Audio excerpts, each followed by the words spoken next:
In this next segment, actor Dan Akroyd was interviewed by David Sereda and discussed the interference he encountered when trying to help the Disclosure Project present its evidence about the US government covering up knowledge of back-engineered UFO technology.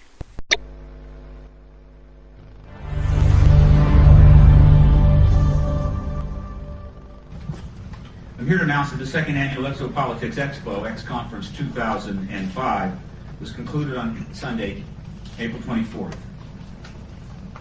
This event was produced by Paradigm Research Group. 26 speakers and panelists presented to 450 attendees over 3 days. It was a unique event which focuses on the political, governmental, and social implications of extraterrestrial-related phenomena. It is produced by PRG as part of the emerging activist movement seeking to end a government-imposed truth embargo regarding extraterrestrial-related phenomena.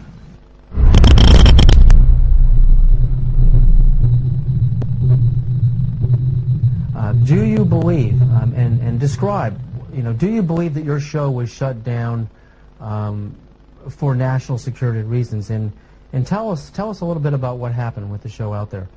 Well, what happened? Well, we sold the show to Sci-Fi Channel, and it was called Out There, and I basically interviewed all of the people that I admired in various fields of study, like Colin Andrews from the Crop Circle movement, Linda Moulton Howe, the expert on cattle mutilations, John Mack.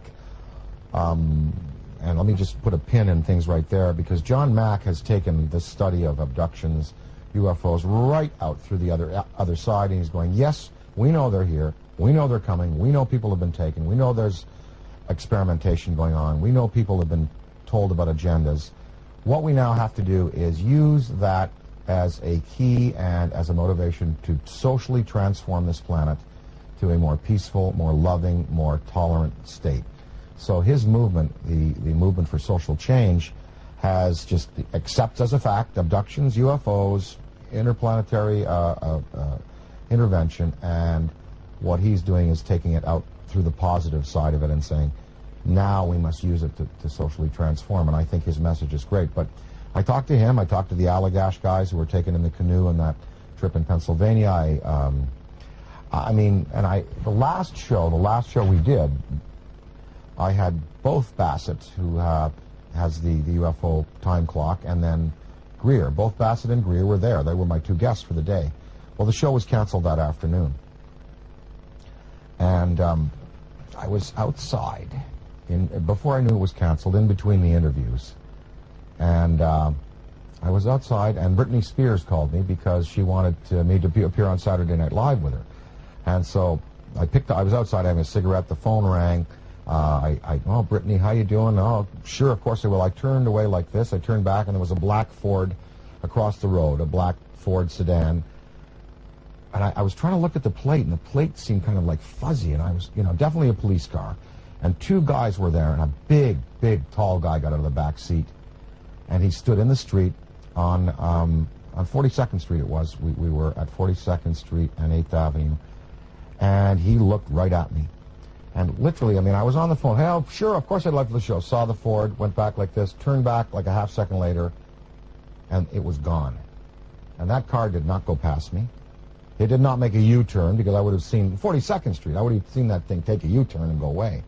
That car vanished. That car was a cloaked vehicle of some type. And whether this was like a warning to me, because the guy got out of the back seat, gave me a real dirty look. That car vanished. I know what I saw. And it was just this fast. It was, oh, hi, Brittany, sure. Oh, of course, I'd love to. Guy gives me a dirty look. Oh, well, sure. Car gone. That's what happened. And then 2 hours later, we were told we were not to continue taping, and the show was canceled, and none of them would air. I don't know. I don't know. Was that an MIB experience? Black helicopters, military abductions that happen. Sometimes people are taken and they talk about then being visited by military personnel and debriefed about their abduction. Was it technology associated with some of these beings that are visiting that wanted to warn me off, or that wanted to give me verification that I was on the right track? I don't know, but I do know I did turned back a second later, and it takes so long for an automobile accelerating from 0 to 40 miles an hour to reach the corner of 8th Avenue and 42nd Street going past me, and then pulling a U-turn and going out towards Times Square. I would have seen that car. And I looked around. I mean, I was looking for that, then it was gone. So, I don't know. The tapes exist. I have them. We're going to try to repackage them. We might put them out on DVD.